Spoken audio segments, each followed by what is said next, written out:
Right. So my name is Aveeraj Puri. Let's start with silence.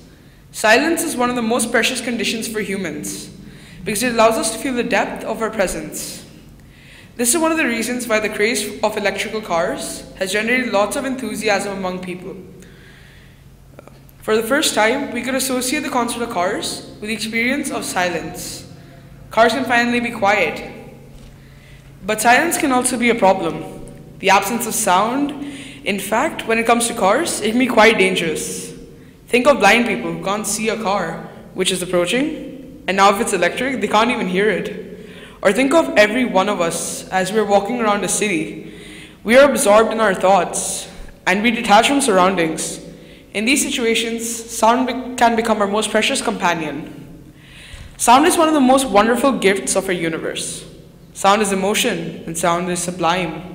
And when it comes to cars, sound is also information. In order to protect pedestrians and to give acoustic feedback to the drivers, governments around the world have introduced several regulations which prescribe the presence of a sound for electrical vehicles. In particular, they require minimum sound levels at specific frequency bands up to the speed of 30 kilometers per hour. Besides this speed, the natural noise of the car is considered as sufficient. These regulations have generated different reactions among those who favor the sound and those who fear the presence of too much noise in the city. However, I don't see it as the noise of the car. I rather see it as the voice of the car. And this is one of my biggest challenges and privileges at the same time. So how do we go after it? In many cities, the traffic is already very chaotic, and we don't need more chaos. But the streets of the 21st century are a great case study, teeming with transience, cross-purposes, and disarray. And this landscape offers a great opportunity for developing new solutions on how to reduce this chaos. I transfer to a small sound entity, such as the sound of a car, the power of the motion of music, so that sound can move so. And just like a dancer on a stage, sound will project trajectories of sound in the air.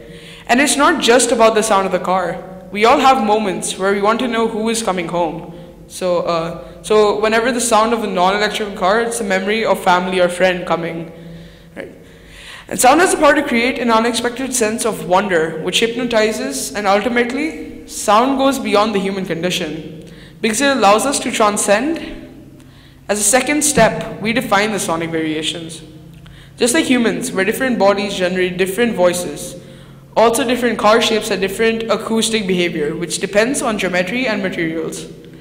So we have to know, first of all, how this car propagates the sound outside by means of acoustic measurements, and like a single voice is able to produce different tones and timbres at the same time. We produce different sonic variations within the space of 8 words. And some of them are to me really important, such as the concept of visionary, of elegance, of dynamic, of embracing. And once we have defined these two aspects, we have what I call the identity prism, which is something like the sonic identity of a car. As a third step, we enter the world of the sound design, where the sound genes are composed and a new archetype is conceived. Now let me show you another example of how I transform a sound field into a melody. Think that I am a piano player on stage. If I would start to play the piano, I would generate a different sound field, which would propagate in the hall, in this hall for example. And at some point, the sound field would hit the sidewalls and would be scattered all over the place. And this is how it looked like. Yeah. So cars are metaphor of time, distance, and journey, of setting out and returning, of anticipation and adventure, but at the same time of intelligence and complexity, of human intuition and accomplishment, and the sound has to glorify all that. I see cars both as living creatures and highly complex performative art installations. These sounds that we envision through sound genetics allow us not only to celebrate this complexity, but to make the world a more elegant and safe place. Thank you.